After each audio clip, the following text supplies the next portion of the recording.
Formula ఈ car race కేసులో ED దర్యాప్తు ముమ్మరం చేసింది. కేటీఆర్ కు ఈడీ అధికారులు ఇవాళ నోటీసులు ఇవ్వనున్నారు. ఇప్పటికే ఏసీబీ కేసు ఆధారంగా ఈసీఐఆర్ నమోదు చేశారు. పీఎంఎల్ఏ మనీ లాండరింగ్ కింద కేసు పెట్టారు. త్వరలోనే కేటీఆర్ తో పాటు అరవింద్ కుమార్, బిఎల్ఎన్ రెడ్డికి నోటీసులు ఇవ్వనుంది ఈడీ. మరోవైపు ఏసీబీ కేసులో కేటీఆర్ కు తెలంగాణ హైకోర్టులో ఊరట లభించింది. కేటీఆర్ పైన ఎలాంటి ముందస్తు చర్యలు తీసుకోవద్దని హైకోర్టు ఆదేశించింది. ఈ నెల 30 వరకు కేటీఆర్ ను అరెస్ట్ చేయొద్దని తెలిపింది. అయితే ఏసీబీ దర్యాప్తు కొనసాగించవచ్చని పేర్కొంది. ప్రభుత్వం కౌంటర్ దాఖలు చేయాలని ఆదేశించింది. తదుపరి విచారణ 27కు వాయిదా వేసింది తెలంగాణ హైకోర్టు. దీనికి సంబంధించిన మరిన్ని అప్డేట్స్ మా ప్రతినిధి సునీల్ మనకు అందిస్తారు. సునీల్,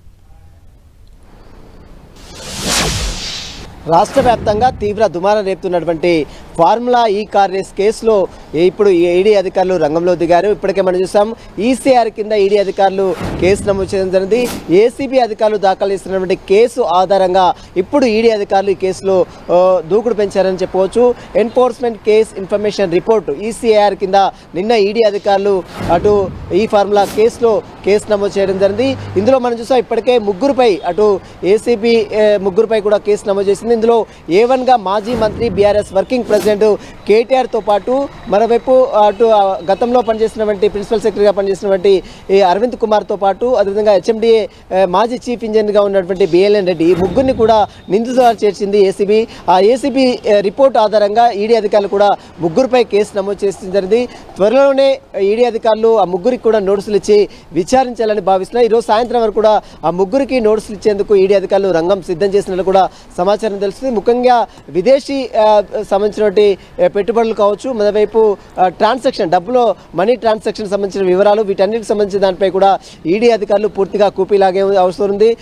పీఎంఎల్ఏ యాక్ట్ కింద ప్రస్తుతం ఈడీ అధికారులు కేసు నమోదు చేశారు. ఇప్పటికే మనం చూసాం ఏసీబీ దాఖలు చేసిన కేసును సవాల్ చేస్తూ నిన్న కేటీఆర్ అటు హైకోర్టులో లంచ్ మోషన్ పిటిషన్ దాఖలు చేయడం, నిన్న జస్టిస్ శ్రవణ్ కుమార్ బెంచ్ అతనికి ఈ నెల 30 తేదీ వరకు కేటీఆర్ ని అరెస్ట్ చేయడానికి వీలేదంటూ కూడా నిన్న ఆదేశాలు ఇచ్చిన తీరు కూడా మనం చూసాం. ఇప్పుడు నిన్న కోర్టు ఇచ్చిన నేపథ్యంలో ఈ రోజు ఈడీ అధికారులు నమోదు చేసిన కేసుపై కూడా కోర్టుకు వెళ్లే ఆలోచనలో కేటీఆర్ టీం కూడా ఉందంటూ కూడా తెలుస్తుంది. అయితే సునీల్, మనం చూసాం నిన్నే ఏసీబీకి సంబంధించిన వారు ఈ హెచ్ఎండిఏ నుంచి కూడా పలు కీలక డాక్యుమెంట్లు కావచ్చు, అసలు దీనికి సంబంధించినటువంటి ట్రాన్సాక్షన్ డీటెయిల్స్ ఎవరితో వీళ్ళు ఒప్పందం చేసుకున్నారు ఇలాంటివన్నీ కూడా సేకరించినట్టుగా తెలుస్తోంది. కాబట్టి ఇప్పుడు కేటీఆర్కి అయితే హైకోర్టు అరెస్ట్ చేయొద్దని ఒకవైపు నుంచి ఆర్డర్స్ కూడా వచ్చాయి. కాబట్టి అంటే విచారణకు ఎప్పుడు పిలిచేటువంటి అవకాశం ఉండొచ్చు? అంటే 1 వీక్ తర్వాత ఏసీబీ ప్రొసీడింగ్స్ స్టార్ట్ చేయొచ్చా? 1 వీక్ లోపలే వీళ్ళని విచారణకు పిలిచి విచారించే అవకాశం ఉండొచ్చా?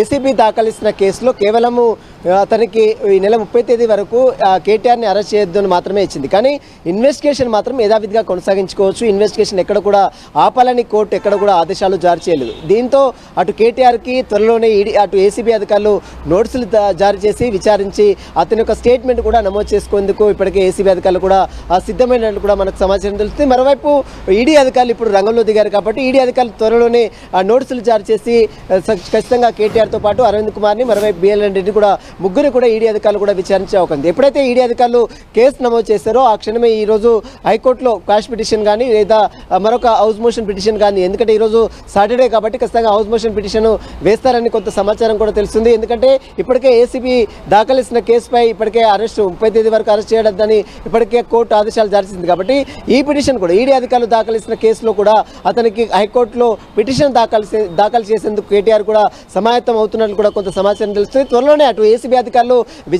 విచారిస్తారు. మరోవైపు ఈడీ అధికారులు కూడా ఇప్పుడు విచారించే అవకాశం ఉంది. ఈడీ అధికారులు నోటీసులు జారీ చేస్తారు, ఏసీబీ అధికారులు నోటీసులు జారీ చేస్తారు. ఇద్దరు కూడా నోటీసులు జారీ చేసి ఖచ్చితంగా ముగ్గురిని కలిపి విచారణకు పిలిచేటువంటి అవకాశం ఎంతవరకు ఉండొచ్చు? ఖచ్చితంగా. ఎందుకంటే ఈ ముగ్గురు ప్రమేయంతోనే అసలు నిధులు బదిలీ కావడం జరిగింది.